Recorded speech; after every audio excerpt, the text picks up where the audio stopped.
Hi, this is Peter Burgess, and today I want to talk to you about the importance of planning your shot when faced with a short chip or pitch shot to the green. For great chipping tips, please visit www.golfchipshot.com. That's www.golfchipshot.com. Okay, let's have a look at how we plan our shots. When you're faced with a short shot to the green, you first need to make an assessment of the available options to determine the best type of shot to play. This will depend on a number of factors, which will include the lie of the ball, length of the grass, whether there are any obstacles between your ball and the flag, and the prevailing weather conditions, i.e. how windy it is, and not least your confidence in your own game on the day. Surprising as this may seem, if you're close to the green, the grass is closely mown, it's not too wet, and there are no obstacles between the ball and the flag, then always consider putting first.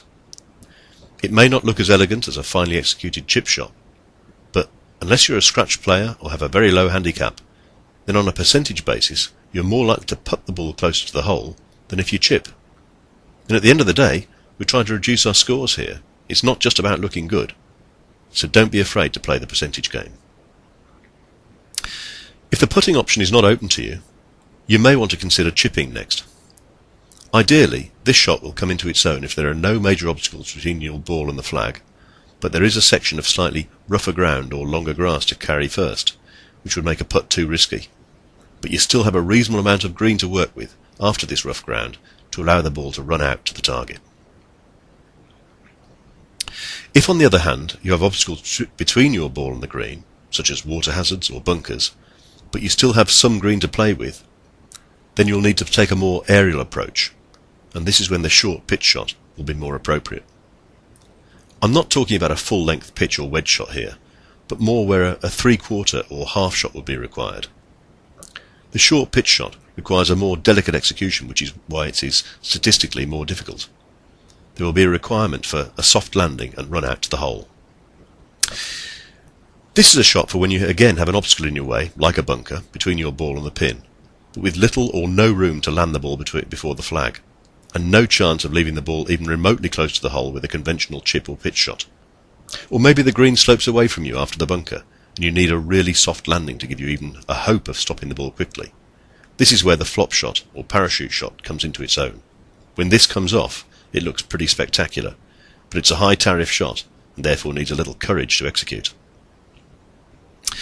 If it's particularly windy, and even if you're up to 100 yards away from the green, providing that there are no obstacles in your way and you have reasonably dry course conditions, a little punch shot may be the answer, as this will stay close to the ground and act as a long chip shot where a traditional aerial pitch might be blown off course. This has long been a favourite of links golfers, who have had to learn to play the ball under the wind, but judging the distance the ball will travel can be tricky and demands practice.